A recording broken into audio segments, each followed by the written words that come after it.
చాలా రోజులుగా ఎదురు చూస్తున్న ఎపిసోడ్ రానే వచ్చింది. ఈరోజు రాత్రి ప్రసారం కాబోయే ఇల్లు ఇల్లాలు పిల్లలు సీరియల్ ఎపిసోడ్ అయితే మామూలుగా ఉండదు, పగిలిపోవద్దంతే. ఇడ్లీగాడిని దొర్లించి గుడ్డలూడేట్టు కుట్టింది భద్రావతి.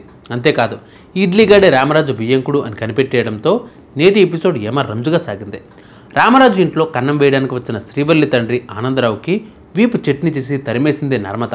అయితే పెనం నుంచి పొయ్యిలో పడ్డట్టుగా రామరాజు ఇంట్లో నుంచి తప్పించుకుపోయి గోడ దూకిన ఇడ్లీగాడు వెళ్ళి భద్రావతి ఇంట్లో పడడాన్ని నిన్నటి ఎపిసోడ్లో చూసాం. ఈరోజు రాత్రి ప్రసారం కాబోయే ఎపిసోడ్లో ఏమవుతుంది అంటే, అమ్మయ్య, మొత్తానికి ఆ రామరాజు ఇంట్లో వాళ్ళకి దొరకకుండా తప్పించుకుని బయటపడ్డాను. ఒరే ఇడ్లీగా, నువ్వు మామూలుగా పరిగెట్టలేదురోయ్. నువ్వు గనక రన్నింగ్ పోటీలకు వెళ్తే గోల్డ్ మెడల్ ఖాయంరా అని మనసులో అనుకుంటూ అటు తిరిగేసరికి ఎదురుగా కుర్చీలో కూర్చుని దర్శనమిస్తుంది భద్రావతి. ఇడ్లీగాడిని చూసి, రేయ్ ఎవడ్రా నువ్వు అని గట్టిగా అరుస్తుంది.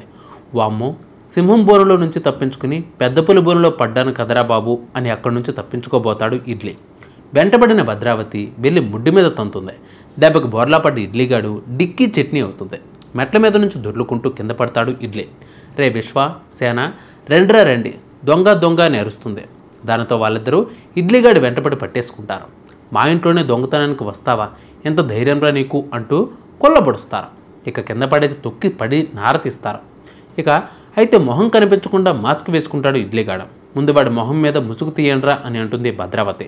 విశ్వ ఆ ముసుగు లాగేసరికి ఇడ్లీ అలియాస్ ఆనందరావు అని తెలిసిపోతుంది. రే ఏంట్రా ఇంత విచిత్రంగా ఉన్నావు, ఎవర్రా నువ్వు, ఏ ఊర్రా నీది అని చావుబాదుతూ ఉంటారు విశ్వ సేనాధిపతులు. ఇంతలో భద్రావతి ఆగండ్రా అంటూ వచ్చి ఇడ్లీగాడిని తీక్షణంగా చూస్తూ ఉంటుంది. వీడిని ఎక్కడో చూశానే, వీడు అనుకుంటూ గుడిలో చూసినప్పటి విషయాన్ని గుర్తు చేసుకుని ఎస్ వీడు వాడే అని అంటుంది. దెబ్బకి షాక్ అయిపోతాడు ఇడ్లీగాడు. ఇంతకీ వీడు ఎవడత్తా అని విశ్వ అంటే, అదేరా ఆ రామరాజుగాడు వియ్యంకుడు అని అంటుంది. ఆ మాట వినగానే సేనాపతి వెళ్ళి గన్ తీసుకుని వచ్చి ఇడ్లీగాడికి గురి పెడతాడు. ఆ సీన్ అయితే మామూలుగా ఉండదు. గన్ను గురిపెట్టేసరికి ఇడ్లీగాడికి రెండూ ఏకమైపోతాయి. మీకు దండం పెడతాను, నన్ను చంపొద్దండి అంటూ పొర్లు దండలు పెడతాడు. రే నువ్వు ఆ రామరాజుగాడు వియ్యంకుడివి కదా అని భద్రావతి అంటే, అవునండి అని అంటాడు ఇడ్లీ. ఆ తర్వాత మళ్ళీ చిచిచి కాదండి అని అంటాడు.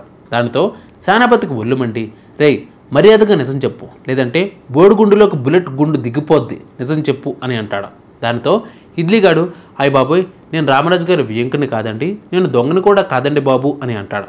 మరి ఎవడరా నువ్వు అని విశ్వ అంటే, నేను దొంగని కాదండి, దయచేసి చంపొద్దని అంటాడు ఇడ్లీ. ఆపరా నీ దొంగ నాటకాలు, వీడు ఆ రామరాజు గారు వియ్యంకుడే సేన, గుడిలో వీడిని చూశాను, వీడి పెళ్ళంతో కూడా నేను మాట్లాడాను అని మొత్తం గుర్తు చేస్తుంది భద్రావతి. దాంతో సేనాపతి, వీడు మాటలతో చెప్తే విన్నట్టు లేడక్క, బుల్లెట్ దింపేస్తా, తలకే పుచ్చకాయ పెళ్ళినట్టు పేలిపోతుంది, మర్యాదగా నిజం చెప్పు, నువ్వు ఆ రామరాజుగాడు వియ్యంకుడివే కదా అని అంటాడు. దానితో ఇడ్లీగాడు ప్రాణభయంతో, అవునండి, నిన్న రామరాజుగాడు వియ్యంకుడినేనండి అని నిజాన్ని కక్కేస్తాడు ఇడ్లీగాడు. దెబ్బకి అంతా షాక్ అయిపోతారు. నువ్వు రామరాజు అనే వియ్యంకుడివా, మరి మా ఇంటికి ఎందుకు వచ్చావు అని అడుగుతుంది సేనా భార్య. ఎందుకంటే దొంగతనం చేయడానికి వచ్చాడు అని అంటుంది భద్రావతి. అయ్యయ్యో కాదమ్మా, నేను మీ ఇంటికి వచ్చింది దొంగతనానికి కాదు, అసలు నేను దొంగనే కాదండి బాబు అని అంటాడు ఇడ్లీ. మరి మా ఇంటికి కాకపోతే ఏ ఇంటికి వచ్చావరా అని అంటుంది భద్రావతి. అంటే మా అమ్మ ఇంటికి వెళ్ళబోయి మీ ఇంటికి వచ్చేసాను అని అంటాడు ఇడ్లీ. అబద్ధాలు ఆడేవంటే చంపేస్తా, నువ్వేమైనా మొదటిసారి వచ్చావేంట్రా ఇల్లు మర్చిపోవడానికి, దొంగతనానికి వచ్చింది కాకుండా దొంగ నాటకాలు ఆడతావా అని అంటాడు సేనాపతి. ఆగరా సేన, అతను చూస్తుంటే దొంగలా లేడు, అతను ఎంతసేపు ఇలా భయపెట్టి బాధించడం చాలా తప్పు, అతన్ని పంపించేయండి అని అంటుంది శారదాంబ. వీడిని పంపించడం కాదు, వీడిని అడ్డం పెట్టుకుని ఆ రామరాజు గారిని బయటకు లాగుతాను. దెబ్బకి అటు రామరాజు గారిని ఇటు వీడిని స్టేషన్లో నిలబెడతాను. వాడి పెద్ద కొడుక్కి ఉన్నతమైన సంబంధం దొరికిందని ఆ రామరాజు బెర్రబీగుతున్నాడు. కానీ వీడు దొంగ అని తెలిస్తే ఆ రామరాజు గారు అవమానంతో చస్తాడు. ఆ రామరాజు గారే వీడిని మన ఇంటికి దొంగతనానికి పంపించాడని ఇద్దరిపైన కేసు పెడతా అని అంటుంది భద్రావతి. దానితో శారదాంబ, నీకు అసలు బుద్ధుందా భద్రావతి, మహా పాపమే అని అంటుంది. ఏంటి పాపం, ఆ రామరాజు గారు నా చెల్లెల్ని లేపుకుని వెళ్ళి పెళ్లి చేసుకున్నాడు, వాడి కొడుకు నా మేనకోడలను లేపుకెళ్ళి పెళ్లి చేసుకుంటే తప్పే లేదా, కుక్కగాటుకి చెప్పు దెబ్బలా, ఆ రామరాజు గారికి ఇదే గుణపాఠం. రే విశ్వ, సేన, వీడిని కట్టిపడేయండిరా, ఉదయాన్నే వీడిని పోలీసులకు అప్పగించి ఆ రామరాజు గారిని అంతు చూస్తా అని అంటుంది భద్రావతి. అప్పుడు ఇడ్లీగాడు, దేవుడా ఎలా ఇరుక్కుపోయానంటి, ఏం చేయాలి, ప్లాన్ మొత్తం సర్వనాశనం అయిపోయింది అంటూ ఏడుస్తూ ఉంటాడు. ఇక రేపటి ఎపిసోడ్లో అయితే ఇడ్లీగాడిని కట్టేసి రామరాజు ముందుకు లాక్కుని వచ్చారు భద్రావతి ఫ్యామిలీ. ఆ సీన్ అయితే మామూలుగా ఉండదు. మరి రేపటి ఎపిసోడ్ వరకు మనం చూడాల్సిందే. ఇక అంతే, శ్రీవల్లి చాప్టర్ క్లోజ్ అంతే అని అనుకుంటాం, కానీ నేను తప్ప ఎన్ని సీరియల్ చూడలేదు. ఇలాంటి సీన్లో ఖచ్చితంగా ఏదో ఒక నాటకం ఆడతారు. లేదా కూతురేమో వచ్చి ఇలాంటి నన్ను నాకు వద్దు, దేవుళ్ళంటి మావయ్య గారే నాకు ముఖ్యం అని కాస్త జెండుబాం డైలాగులు వేస్తుంది. దానితో తింకర్ రామరాజు మైండ్ వాష్ అయిపోద్ది. అంతే.